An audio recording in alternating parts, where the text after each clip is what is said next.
Bonjour à tous et bienvenue sur la chaîne. Je suis Gabriel Fontaine et ici on parle auto sans prise de tête. Conseils pratiques, explications techniques, accessibles et réponses claires à vos questions de tous les jours. Que vous soyez débutant ou passionné, vous allez trouver ici de quoi mieux comprendre et entretenir votre voiture.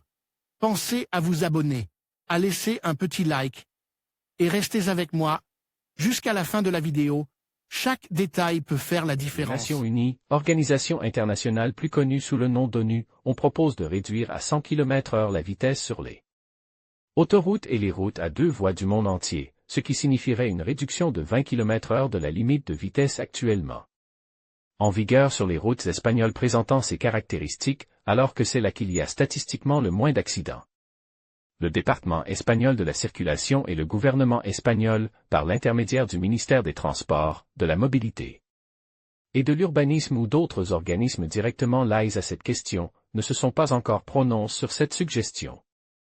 L'annonce de l'ONU affirme que, sur la base d'études et de certaines prévisions, cette mesure pourrait conduire à une réduction considérable des accidents et des décès. Dans le monde, 1,3 million de personnes perdent la vie chaque année dans des accidents de la route.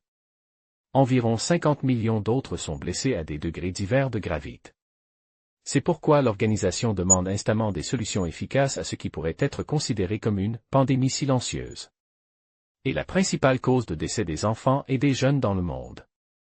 Quelle est la nouvelle proposition de l'organisation? Le Plan mondial des Nations Unies pour une décennie d'action pour la sécurité routière 2021 à 2030 vise à réduire de 50% le nombre de morts et de blessés sur les routes au cours des 10 prochaines années. Ce document, élaboré en collaboration avec l'Organisation mondiale de la santé, OMS, sollicite un engagement politique de tous les pays en leur demandant, entre autres, un contrôle plus exhaustif des excès de vitesse et une révision des limites fixées sur toutes les routes, 30 km/h en ville, 80 km/h sur les routes conventionnelles et 100 km/h sur les autoroutes et les routes à chaussées séparées. Les Nations Unies ont également appelé les États à investir le plus possible dans les infrastructures afin qu'elles répondent aux exigences techniques de la sécurité routière. Elles demandent également une cartographie des risques d'accidents dans chaque région et une évaluation proactive du réseau routier de chaque pays. D'une manière générale, la quasi-totalité des mesures du plan recommande, mais non obligatoires, s'adresse en particulier aux pays en développement qui ne disposent pas d'une législation spécifique en la matière. En Europe, heureusement, nous sommes en avance sur ce droit et ce bien commun social qu'est la mobilité.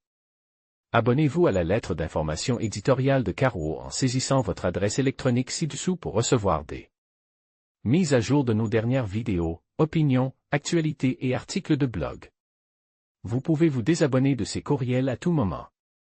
En vous inscrivant, vous acceptez les conditions générales d'utilisation ainsi que notre politique de confidentialité.